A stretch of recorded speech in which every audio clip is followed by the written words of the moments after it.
Apa sih sebenarnya yang diterapkan oleh orang-orang Minang di dalam kehidupan mereka sehingga mereka mampu bergaul di masyarakat, dikenal dimanapun mereka berada. Karakter orang Minang itu tidak lepas dari budaya Minang itu sendiri. Jadi budaya yang tumbuh di masyarakat, tumbuh di keluarga, tumbuh di orang tua, tumbuh di antara teman-teman, lingkungan. Assalamualaikum warahmatullahi wabarakatuh, teman-teman Ruang Sayuti. Kali ini kita mendapatkan kesempatan yang luar biasa. Kami berkesempatan hadir di tempat Bapak Haji Irwan Prayitno. Beliau kebetulan pada saat ini alhamdulillah berkesempatan berkunjung ke Kota Batam. Tentu beliau sudah tidak asing lagi bagi kita semua, terutama pemuda-pemuda Minang, warga Minangkabau. Beliau Gubernur 2 periode Sumatera Barat.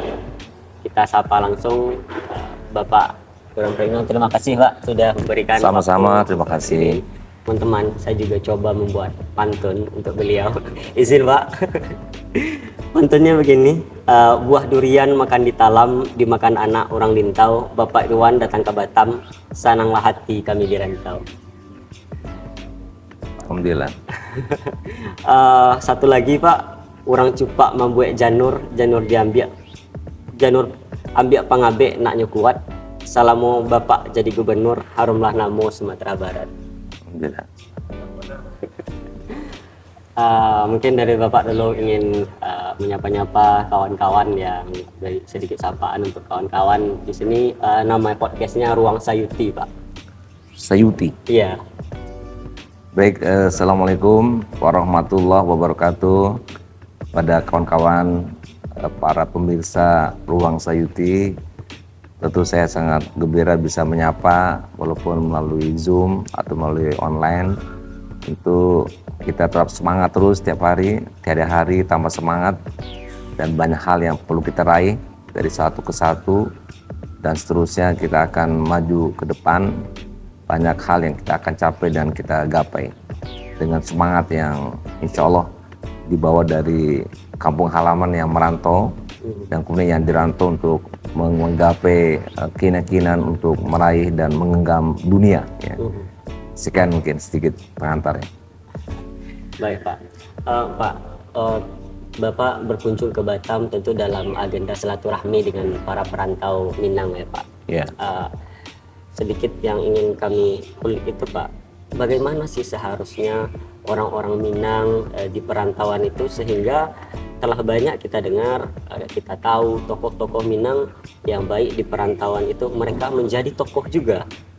Apa sih sebenarnya yang diterapkan oleh orang-orang Minang di dalam kehidupan mereka sehingga mereka mampu bergaul di masyarakat, dikenal dimanapun mereka berada, mereka mampu tumbuh dengan baik di dalam lingkungannya.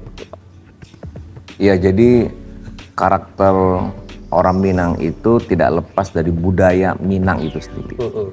Jadi budaya yang tumbuh di masyarakat, tumbuh di keluarga, tumbuh di orang tua, tumbuh di antara teman-teman, lingkungan, sehingga itulah yang mencetak menjadi sebuah karakter dari budaya. Contoh misalnya begini, budaya bicara. Budaya bicara bagi orang Minang itu sudah menjadi kebiasaan yang muncul dalam adat istiadat. Setiap kegiatan-kegiatan itu pakai bicara, yang ngobrol dan sebagainya, kemudian di surau-surau, kemudian di lapau-lapau ya, kemudian di balai-balai, itu dia sering berkomunikasi dan sering berbicara menggunakan kekuatan verbal, dan dikuatkan dengan setiap momentum-momentum acara adat dan sebagainya juga dengan bicara. Nah, jadi satu potensi bicara inilah yang kemudian kalau kita lihat yang cukup menonjol pada orang Minang, termasuk juga profesi-profesi yang digeluti oleh orang Minang pun tetap dalam konteks yang kemampuan verbal, seperti pengusaha, pedagang, kan kemampuan verbal untuk menjajakan dan memasarkan. Kemudian jadi ustadz, jadi penceramah, jadi dai ulama, kemudian jadi dosen, jadi politisi itu paling banyak ya kan, kemudian jadi entrepreneur ya, dan kemudian juga menjadi dubes, ya jadi pengajar, dan profesi yang didukung oleh kekuatan verbal, sehingga kita lihat tampilan-tampilan di pejabat publik, baik kepala daerah ataupun politisi yang dari orang Minang ini cukup banyak. Sebagai satu contoh, tadi malam kita ada kenalan satu rami dengan caleg Irfan, dan dihadirkan banyak juga caleg-caleg dari PKS.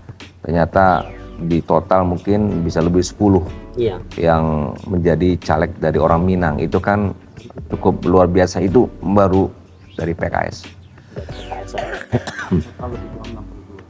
Total bisa 62 caleg Minang di Batam. Jadi banyak sekali, itu contoh eksis dalam profesi sebagai politisi, karena memang potensi budaya yang membentuk karakter itu telah mengena ya kepada para orang-orang Minang ini ya.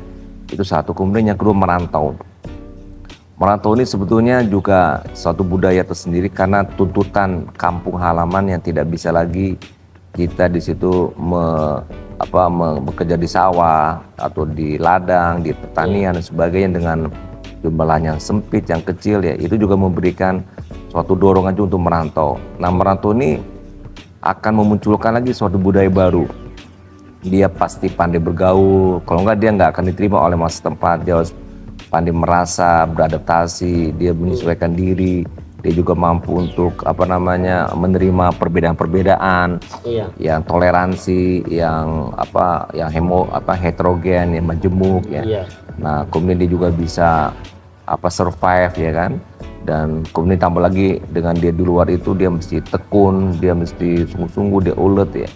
Nah, itulah yang kemudian juga menjadi ciri khas juga bagi orang Minang yang pergi merantau, dengan budaya merantau yang tuntutan dari kampung halaman yang tidak begitu bisa dia bekerja maksimal, sehingga dia mengembangkan potensinya pergi merantau. Sehingga ketika merantau itulah mereka menjadi lebih mandiri, lebih dewasa itu.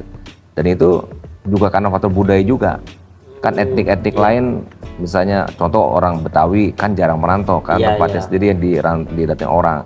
Orang Jawa itu merantau pun imigrasi, transmigrasi. Itu juga bukan karena keinginan sendiri. Tapi walaupun pemerintah ya Pak.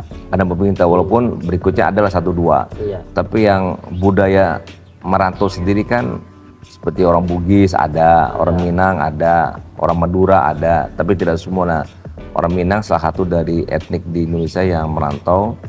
Dan kalau etnik yang kemampuan berbicaranya bagus, ya Minang sebetulnya. Mungkin orang Batak, Medan ada, tapi dia beragam etnik ya kan. Kalau Minang kan homogen etniknya. Nah, jadi lebih menggambarkan ciri khasnya begitu. Kemudian orangnya sangat fleksibel, ya sangat akomodatif dan sangat moderat. Itulah orang Minang ya. Sehingga dengan demikian dia bisa bergaul dengan siapapun. Jadi memang faktor budaya kita itu yang dibawa kepada perantauan dan itu diterapkan terus ya. Iya.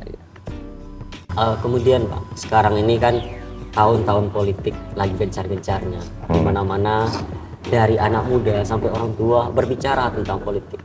Tapi selain dari itu ada juga orang-orang yang apatis terhadap politik Pak. Mereka tidak mau tahu, tidak mau ikut campur terhadap politik. Mungkin karena mencari posisi aman atau memang tidak ingin tahu sama sekali dengan keadaan politik yang ada di negeri ini gitu. Bagaimana pesan seorang Bapak Irwan Prayitno kepada kami para anak-anak muda dalam menatap keadaan politik saat ini? Apakah harus ikut serta di dalamnya atau menjadi orang yang apatis saja? Tidak boleh jadi apatis, tidak boleh dalam politik.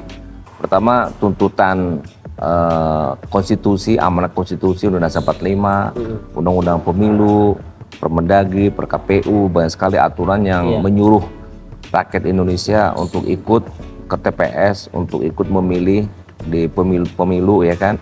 Dan itu suatu amanat yang merupakan hak bagi kita rakyat, dan sekaligus juga jadi kewajiban kita untuk ikut terlibat dalam memilih pemimpin. Secara konstitusi dan secara aturan negara. Secara agama juga sama. Di dalam Islam, Quran dan Sunnah banyak sekali menyebutkan terkait dengan kepemimpinan. Dan kepemimpinan itulah merupakan suatu dorongan kita juga untuk beribadah lebih maksimal dengan misalnya sholat berjamaah di masjid, ya kan, kemudian juga kita kegiatan ibadah haji juga berjamaah juga, ya kan. Zakat juga wajib tapi diambil oleh pemimpin juga, artinya suatu keniscayaan bahwasanya kita sebagai manusia yang jadi manusia yang hadir ya atau ada di Indonesia ini yang perlu untuk kita ikut aktif terlibat ya. Nah, jadi pertama secara negara dan secara agama. Ya. Jadi jangan apatis. Dan kemudian secara pragmatis kan kita juga ingin ada perubahan, ya, ada perbaikan, ada kesejahteraan, adanya kemakmuran, adanya suatu kemajuan. Itu semuanya kan isu-isu pemimpin. Ya. Dan itu kalau kita nggak terlibat ya keinginan untuk kemajuan kesejahteraan tidak tercapai. Oleh karena itu jangan sampai ada yang apatis. Tapi saya optimis kalau orang Minang itu rata-rata melek politik, rata-rata. Karena walaupun dia bukan politisi, dia pedagang dan sebagainya, saya dengar omongannya politik terus. Dan paham betul kondisi politik. Sehingga melek politik juga orang-orang Minang nih. Sebagai contoh kepemimpinan itu, tadi kan secara aturan negara, secara agama, secara adat, kita juga diberikan semacam guideline juga oleh budaya kita untuk memilih pemimpin itu ada tokoh, takah, tagih. Jadi 3T ya. 3T tokoh, takah, tagih. Jadi tokoh ini yang fatona, yang cerdas, yang dia punya kemampuan intelektual, kemampuan mengambil keputusan, kemampuan pemahaman, kemampuan penguasaan masalah segala macam. Itulah pemimpin yang dianjurkan oleh orang Minang tuh dari segi tokohnya. Kemudian tagihnya, penampilannya berwibawa, penampilannya bagus, performanya, tampilan kerjaannya ya sangat profesional gitu kan, sangat bagus ya. Jadi takah penampilan performanya bagus. Jadi kalau ngeliat orang itu langsung kita enak gitu, berwibawa orangnya dan kemampuannya bagus dan sebagainya. Nah, kemudian bicara juga hebat, pandai bicaranya ya. Nah, itu takah. Nah, kalau tagih ini tegas.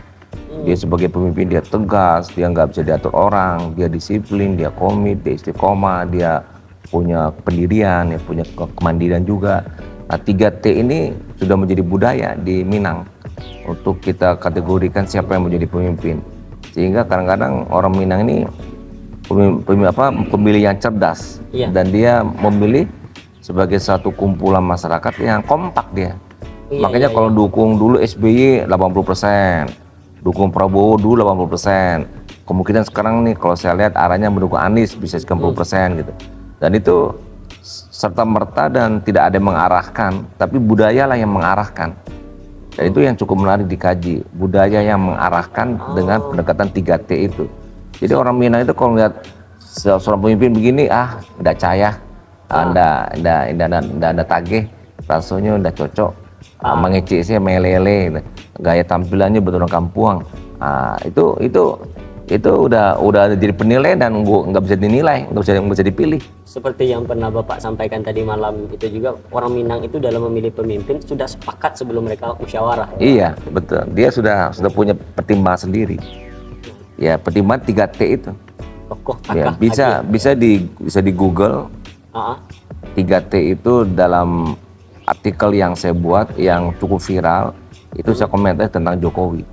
Iya, gimana itu Pak? Ya enggak, maksudnya dibuka aja di Google. Ada artikel saya, itu cukup viral. Jadi profil Jokowi itu di mata orang Minang tidak masuk ke dalam kategori 3T. Sehingga nggak kepilih dan cuma 20%, 18% aja suara dia di Sumatera Barat. Jadi kalah gitu. Nah itu karena ukuran 3T, karena ya bisa juga penilaian salah atau tidak, tapi itu fakta. Sekian persen itu yang dimilih Pak Jokowi tidak banyak. Ya itu contohnya. Pak, sebagai kami ini yang masih muda-muda ini Pak, yang sekarang juga mulai bergaul dengan orang-orang yang mulai terhadap politik, mulai ikut berbicara tentang politik yang ada saat ini. Kira-kira Pak, untuk menjadi seorang politisi, menjadi politisi yang baik tentunya, apa-apa saja yang mestinya harus kita persiapkan, harus kita pelajari sehingga memang ketika suatu saat nanti menjadi seorang tokoh politik, memang menjadi seorang tokoh yang amanah, dapat dipercaya, dan juga menjadi seorang tokoh yang takah, tokoh tagih seperti yang Bapak bilang tadi. Apa yang mesti dipelajari mulai saat dini ini, Pak? Kalau yang bakat komunikasi, bakat yang sifatnya informatif dan verbal, itu hampir rata-rata orang Minang, hampir rata-rata. Tapi tentu tidak semuanya. Dan kemudian setelah itu kita seleksi lagi. Dari yang ada itu, bagaimana 3T-nya. Ini mohon maaf, misalnya profilnya pendek, itu agak susah juga orang melihat takahnya gitu. Atau intelektualnya rendah, nggak mungkin juga jadi pemimpin. Itu berarti 3T juga dilihat. Penampilan fisik juga pengaruh. Iya kan, takah. Takah itu kan tagih. Takah. Takah itu kan takah. Takah itu kan bentuknya. Penampilan, komunikasi dan sebagainya. Pendek bisa, nggak masalah, tapi dia punya wibawa gitu. Nggak ada masalah. Jadi pertama kita lihat yang punya kemampuan komunikasi, terus yang kedua yang punya bakat 3T tadi. Nah baru yang ketiga kita kembangkan potensinya itu untuk ke politik. Kan perlu ada pembelajaran-pembelajaran, tapi kalau itu udah terpenuhi syarat yang tadi yang dasar itu mudah mereka untuk mengembangkan diri menjadi politisi. Dan nilai-nilai spiritual harus ada di situ. Ya, dan nilai spiritual pasti mengikuti. Kalau nggak nanti kan dia nggak istiqomah, dia pelin-pelan, dia mencela, dia korupsi, dia nggak punya integritas. Itu kan semua nilai agama itu. Jadi politisi itu jangan mencela, ngomongnya jangan ngaco-ngaco. Orang lihat, masyarakat itu juga cerdas juga. Ya. Kemudian juga tidak boleh korupsi, harus punya integritas dan sebagainya. Bagaimana dengan keakademisan, Pak? Misalkan orang yang tidak PD masuk ke dalam gelanggang politik karena dia dari segi akademis mungkin tidak seperti rival-rivalnya yang mungkin master atau doktor seperti itu. Ya, kalau saya lihat sampai sejauh ini tidak ada masalah. Tidak ada masalah. Banyak yang tamatan SMA juga ketika di politisi juga dia bagus berkembang. Itu kan pendidikan formal itu tidak menggambarkan intelektual juga. Intelektual itu kan kecerdasan. Kecerdasan itu bawaan. Bisa jadi dia tamat SMA tapi lebih cerdas. Cerdasnya, kalau pintarnya tentu orang juga terbatas. Pintar apa? Seorang profesor bidang hukum hanya bidang hukum. Dia taunya bidang pertanian, bidang yang lain tentu dia nggak pakar. Dia pakarnya di bidang yang dia kuasai. Jadi nggak semuanya. Pak, pertanyaan terakhir ini mungkin sesuatu yang menjadi penasaran bagi banyak kawan-kawan dan juga saya sendiri, saya pribadi juga Pak Irwan Prayitno identik dengan Minangkabau, Sumatera Barat. Tetapi saat ini maju sebagai anggota DPR RI, caleg DPR RI, Dapil Sumatera Utara. Apa alasannya, Pak? Oh, sederhana saja. Kita kan kader PKS itu mengikuti perintah, mengikuti keputusan dan penunjukan. Jadi walaupun saya di awal sudah menyatakan ingin tidak lagi terlibat dalam politik praktis, saya ingin mengabdi saja di partai dalam bentuk yang lain. Tapi ternyata diputuskan mantan-mantan kepala daerah yang dari asal PKS itu tetap harus maju. Nah, agar bisa lebih berkembang saya, bisa bertarung dan bisa bekerja keras dan bisa berpeluang mendapatkan suara dan kursi yang lebih dan bisa menggerakkan banyak yang lain, maka saya diperintahkan di luar Sumatera Barat. Nah, diperintahkan Sumut. Jadi sekarang Sumut ini saya bisa menggerakkan 248 caleg di bawah saya. Jadi 200 di Sumut. Jadi 248 caleg baik provinsi maupun kota kabupaten. Saya gerakkan mereka dengan berbagai dukungan, baik APK, baik program-program kegiatan, baik canvassing segala macam. Semua kegiatan bahkan operasional pun saya bantu sehingga mereka bergerak semua.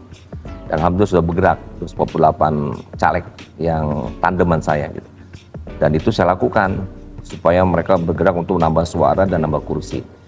Nah, kalau di Sumbar udah jalan. Dan suara saya mungkin nggak nambah juga di Sumbar. Apalagi di Sumbar udah ada istri saya anggota DPR RI, ada anak saya juga, jadi udah tercover oleh mereka. Suara-suara yang simpati sama saya udah tercover. Kalau di Sumut belum, jadi kita bertarung untuk menambah suara dan kursi. Mudah-mudahan amanat dari partai ini bisa saya jalan dengan baik dan maksimal. Jadi sudah terjawab penasaran saya dan juga kawan-kawan kenapa Bapak Irwan maju di Dapil Sumut. terakhir mungkin Pak, closing statement, pesan-pesan dari Bapak kepada kami sebagai anak muda, terutama anak muda yang menjadi perantau di luar dari Minangkabau ini. Iya, jadi kita nih harus berprasangka positif, berpandangan positif, berpikir positif dan melihat positif ke depan. Bahwasanya hal yang mau kita raih di depan luar biasa banyak, dan itu harus kita raih satu persatu, tapi tentu dengan satu kata kunci, kesungguhan. Saya bisa seperti ini apapun yang saya raih dengan kata kesungguhan. Jadi kalau kita sungguh-sungguh dalam konteks untuk meraih, menggapai apapun yang kita inginkan, insya Allah itu Allah akan kasih jalan. Waladina jahadu fina lana dihanum subulana. Dan Allah akan memberikan subulana ketika kita bersungguh-sungguh. Ya, juga dalam surat yang lain, innallaha la yughayyiru ma biqaumin hatta yughayyiru ma bi anfusihim. Jadi kita nggak akan bisa merubah siapapun kaum ini kalau kita nggak merubah diri sendiri. Jadi harus dari diri sendiri kita berbuat dan dilakukan dengan kesungguhan, insya Allah kita dapat. Dan tidak ada yang tidak dapat kalau Allah kehendaki dengan kesungguhan yang kita inginkan. Baik, terima kasih Pak atas pesan-pesannya. Teman-teman, tentu tidak afdol juga rasanya ketika tadi kita buka dengan pantun, sekarang tentu kita tutup juga dengan pantun. Izin Pak, Banang Pinjai di TPT di jamu lalu diampaikan sepanjang nasihat apa tadi kami ambil kepedoman.